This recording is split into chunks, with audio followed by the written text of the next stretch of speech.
আপনারা দেখছেন 24 ঘন্টা ইন্ডিয়া টিভি, সর্বদা সবার পাশে সবার মাঝে। আরজিকর কাণ্ড, আর এই আরজিকর কাণ্ডে নিয়ে আগুন জ্বলছে সারা ভারতবর্ষ থেকে সারা পৃথিবী, তেমনই ছড়িয়ে পড়েছে খড়দার বুকে। আজ খড়দার বুকে আরজিকর কাণ্ডে নির্যাতিতা ডাক্তার নির্মল হত্যার প্রতিবাদে তদন্তভার ইতিমধ্যে সিবিআইয়ের হাতে গেছে, কিন্তু খড়দার পরিচিত মুখ মাস্টারমশাই রাহুল স্যার আর তারই নেতৃত্বে সমস্ত ছাত্রছাত্রীদের নিয়ে বা তার কাছে যে সমস্ত ছাত্রছাত্রী পড়াশোনা করতে আসে তাদের এবং তাদের অভিভাবকদের নিয়ে এক প্রতিবাদ সভার আয়োজন করেছিল। এই সময় প্রত্যেক ছাত্রছাত্রী থেকে শুরু করে আরজিকর কাণ্ডের তীব্র নিন্দা করতে দেখা যায় ছাত্রছাত্রীদের। তাদের উপযুক্ত শাস্তির দাবিতে এক পথসভার মাধ্যমে বক্তব্য রাখতে দেখা যায় ছাত্রীদের। কেউ বা আবৃত্তি করে তার বক্তব্য পেশ করেন, কেউ বা বক্তব্যের মাধ্যমে তুলে ধরার চেষ্টা করে এই অন্যায় আর বরদাস্ত করা যাবে না। আমরা সমস্ত নারী, সমস্ত ছাত্রী এক হয়ে প্রতিবাদ জানাবো। যতদিন না পর্যন্ত তার কোনো সুষ্ঠু বিচার হচ্ছে ততদিন পর্যন্ত এর প্রতিবাদে রাস্তায় নেমে আমরা সমগ্র ছাত্রছাত্রীরা মিলে রাস্তায় নেমে প্রতিবাদ করব। আর আমাদের আজকের এখান থেকেই অঙ্গীকারবদ্ধ হলাম এই প্রতিবাদের জন্য। 24 ঘন্টা ইন্ডিয়া টিভির প্রতিনিধির বিশেষ প্রতিবেদন।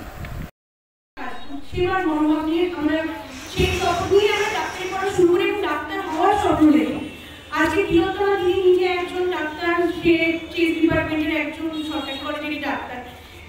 দিদির মতনই আমিও সেই পথে গেছি, সেই স্বপ্ন দেখে আজকে ডাক্তারি পড়ছি। কিন্তু এটা ভেবে খারাপ লাগে যে মানুষটা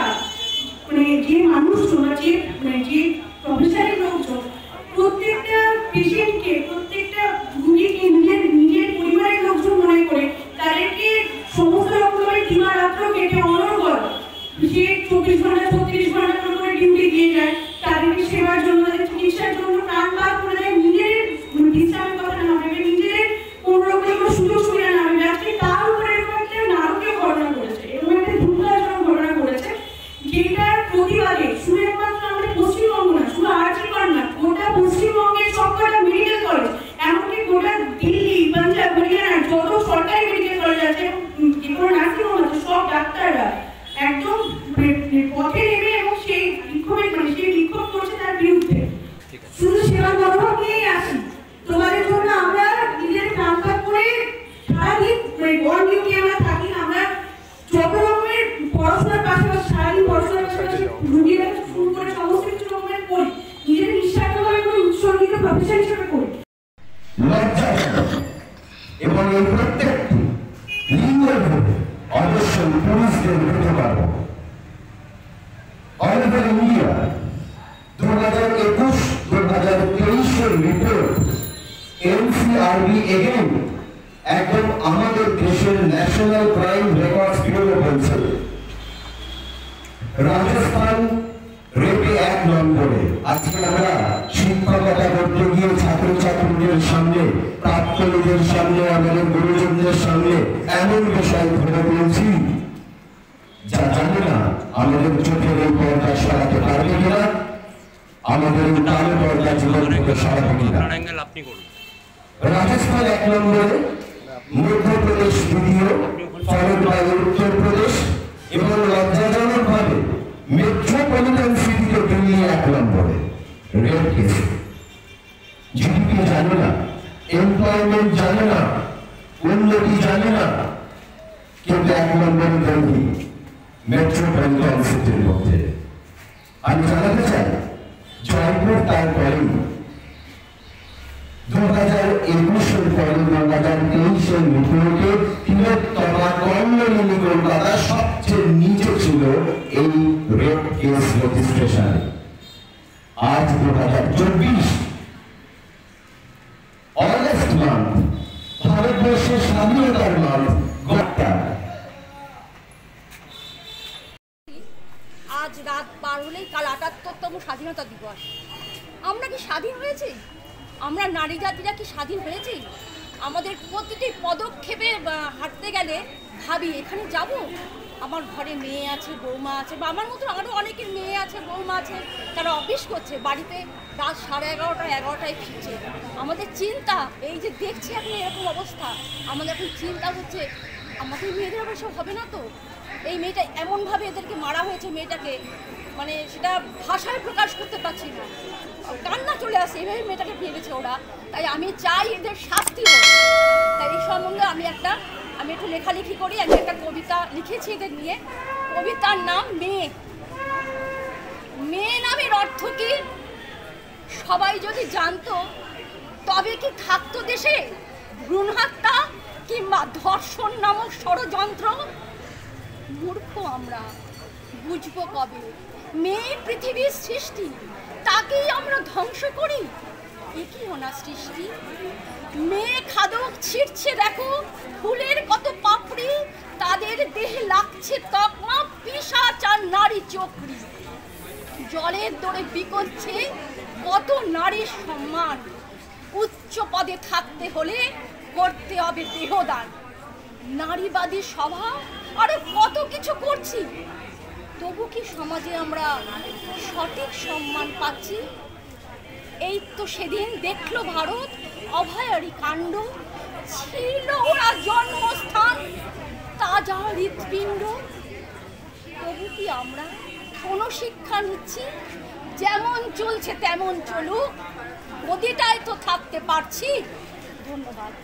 আমি এখানে কোনো রাজনীতির রং টানতে চাই না।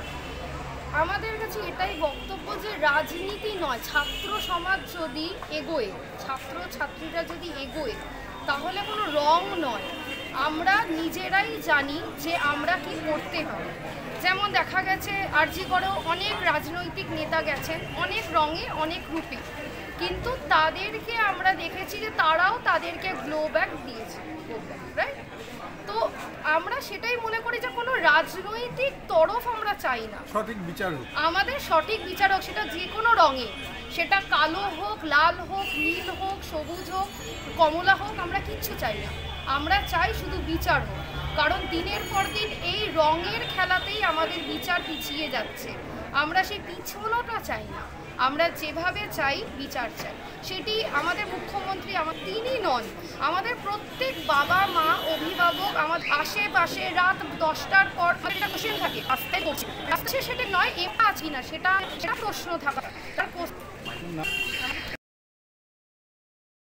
হয়েছিল, রেপ কেস, আবার রিসেন্ট আরজি কল হলো। এই বিষয় নিয়ে কি বলবেন, মানুষকে কি জানাবেন আপনি?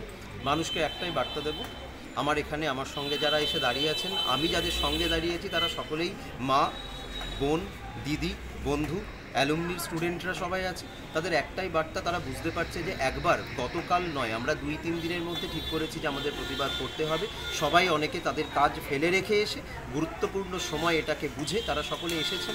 অর্থাৎ যখনই কোনো প্রতিবাদ তার নিজের ভাষা খুঁজে পায়, তখন মানুষ তার সঙ্গে এসে দাঁড়ায়। আর আমাদের মতো মানুষরা, শিক্ষক সমাজ, ডাক্তার সমাজ, উকিল সমাজ, ছাত্র সমাজ, যৌবন শক্তি, সব মাতৃশক্তি, পিতৃশক্তি একত্রিত হয়। তাই বারংবার আমরা বোঝাতে পারি সেই সমস্ত মানুষদের যে না, আপনারা যা ভাবছেন দেশের মানুষ তা ভাবছে না। আপনার কি মনে হচ্ছে এর মধ্যে অনেক বড় কিছু হয়েছে? হ্যাঁ, অনেক বড় কেস রয়েছে। আমি শুধু একা বুঝতে পারছি না, আপামর পৃথিবী বুঝতে পারছে যে কত রকম পলিটিক্যাল ভেন্ডেট্টা থেকে শুরু করে কত ধরনের ঘটনা এর মধ্যে ঘটছে। আমরা একাধিক কার্যকলাপ অলরেডি দেখতে পাচ্ছি এই গোটা আরজি করের ঘটনা জুড়ে। কখনো শুনছি হঠাৎ করে ভেঙে ফেলা হচ্ছে সদ্য ঘটনা ঘটা নির্ণীয়মান দেওয়াল, যার কোনো দরকার ছিল না, এত বছরের স্থবিরের মতো দাঁড়িয়ে থাকা হঠাৎ একটা প্রাচীর কেন ভাঙা হলো? সেই ঘরেই ভাঙা হলো যে ঘরে ঘটনা ঘটেছে। আমি এটা বুঝতে পারিনি যে কিভাবে একটা নারী, যে অল্প বয়সে, যার মধ্যে ন্যূনতম শক্তি ছিল, সে একজন মানুষের দ্বারা কি করে এই ঘটনা ঘটতে পারে। 30 মিনিটের মধ্যে পুলিশ রিপোর্ট অনুযায়ী 30 মিনিটে একটা মানুষ একই সঙ্গে ধর্ষণ করেছে, ঘাড়ের হাড় ভেঙেছে, তাকে রক্তাক্ত করেছে, তার চোখ ফেটে রক্ত এসেছে, কোনো চিৎকার পাওয়া যায়নি, এবং তাকে মেরে দিয়ে সে বেরিয়ে এসেছে within 30 minutes. It's a big fullness of the society. যারা এটা ভাবছেন আমাদের বুঝিয়ে আমাদের শক্তিকে থামাতে পারবেন, তারা সম্পূর্ণ বিষবাউ জলে আছেন। এই শক্তি কি হতে পারে? আমরা ছাত্র শক্তি ভুল পথে বা ঠিক পথে যদি যে কোনোভাবে যদি একবার জেগে ওঠে, তাহলে আমরা জানি বাংলাদেশেও কি হতে পারে, রাজ্যে কি হতে পারে, সারা পৃথিবীতে। এর আগেও কিন্তু যাদবপুর ইউনিভার্সিটির মতো জায়গায় হোক কলরবের মতো বিরাট বড় আন্দোলন ছাত্ররা গড়ে তুলেছিল। স্বাধীনতার ইতিহাসে বাঙালি চিরকাল জানে কিভাবে তার হক ছিনিয়ে নিতে হয়। আর আমরা বিচার চায়ের সভা থেকে পরিষ্কার জানাচ্ছি, যতদিন মনে হবে যে বিচার ঠিক হয়নি, আমরা নীরবে নয় সরবে ভদ্রতার সাথে জানিয়ে দেব যে আমরা মেনে নিই, সেটা যে পক্ষই বাঁচানোর চেষ্টা করুক। ইন্ডিয়া টিভি দেখতে থাকুন সব জেলার সব খবর সবার আগে 24 ঘন্টা ইন্ডিয়া টিভির পর্দায়। নমস্কার।